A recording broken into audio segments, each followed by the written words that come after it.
Hallo, välkommen tillbaka. Good to see you again. Idag vi ska lada rum i ett hus. Sound good? Alrighty, let's do this. Oh, what did I just say? Well, how about that first part? Did it sound familiar at all? Idag? No? Well, if you watched my previous lesson, you should know idag is today. So today we're going to learn rooms in a house.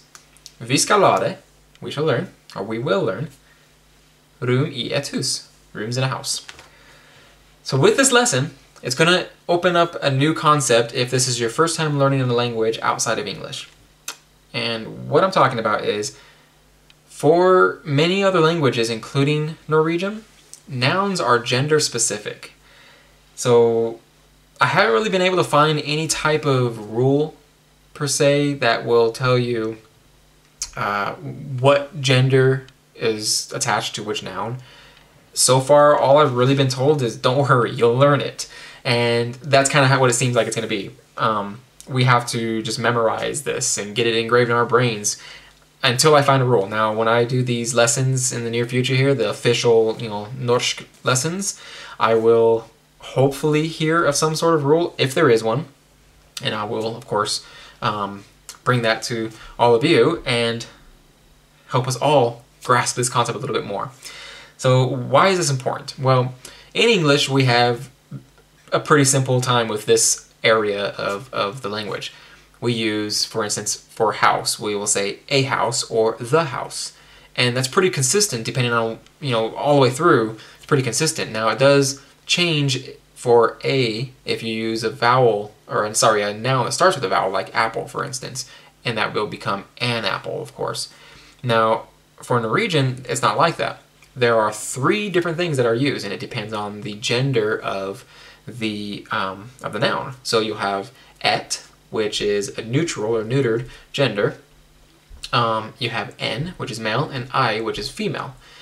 And that also corresponds to what is added to the end of a word to create the, for instance, the house.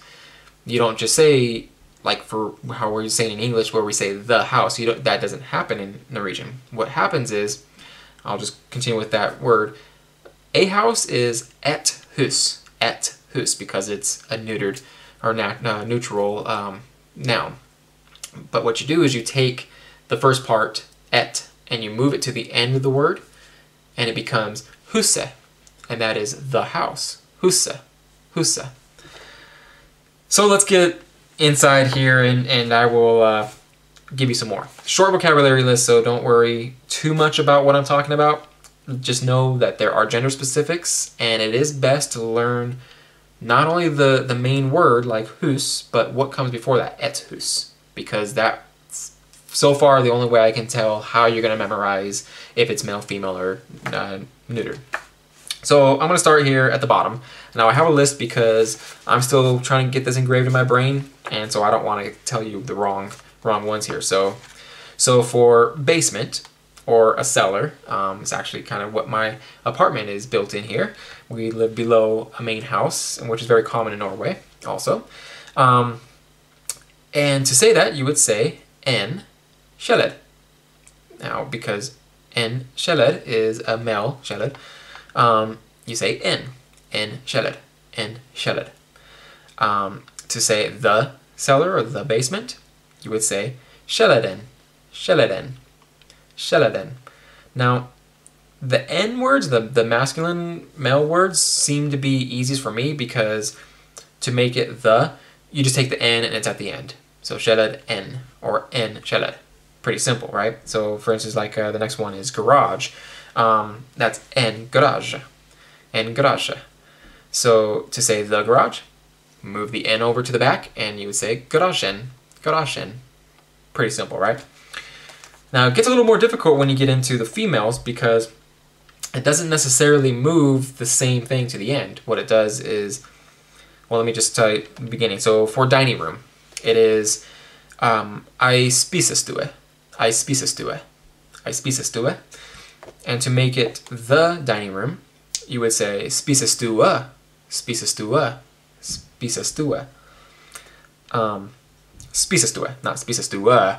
I'm just putting emphasis on the back there. Anyways, so if you notice, it was spees-eh-stoo-eh, And then it changes to spees-eh-stoo-eh. Well, basically, instead of moving the EI to the end, it changes the last vowel, which is E, to an A.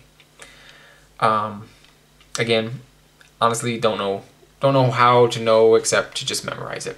So the next one is going to be the living room. A little easier. Also a female. It's I-stue-eh.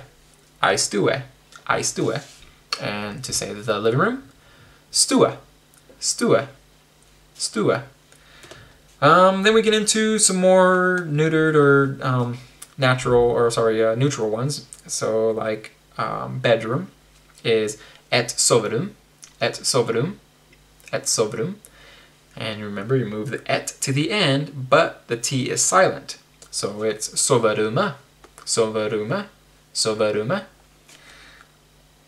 And you have kitchen, which is also neutral.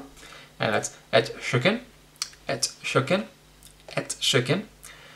And to say the kitchen, kjøkkenet, kjøkkenet, kjøkkenet.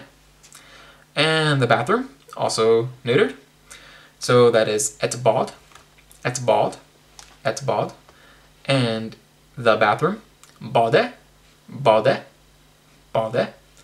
And I guess I'll throw another one in. The study or home office type area.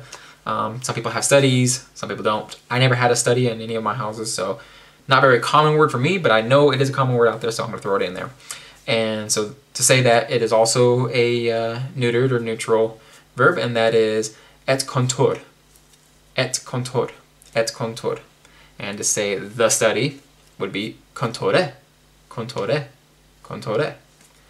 So yeah, that's gonna be pretty much it for this one, because I don't want to throw too much more out, and also it's making the video a little bit long. So try to grasp that little concept there. Norwegian and other languages use gender-specific nouns, and it is tricky. So far, the only thing I can say is just memorize it. Any new nouns that you learn outside of these lessons, make sure to know what is at the beginning of the word. So for house, don't just learn hus, learn et hus, because that will engrave into your mind what gender that verb plays, sorry, that noun plays. And until then, thanks for watching. And hopefully this wasn't too complicated. Like I said, any questions, always feel free to leave in the comments down below. That really helps, lets me know what's going on. And until next time, thanks for watching. Tusen takk. Ha det bra.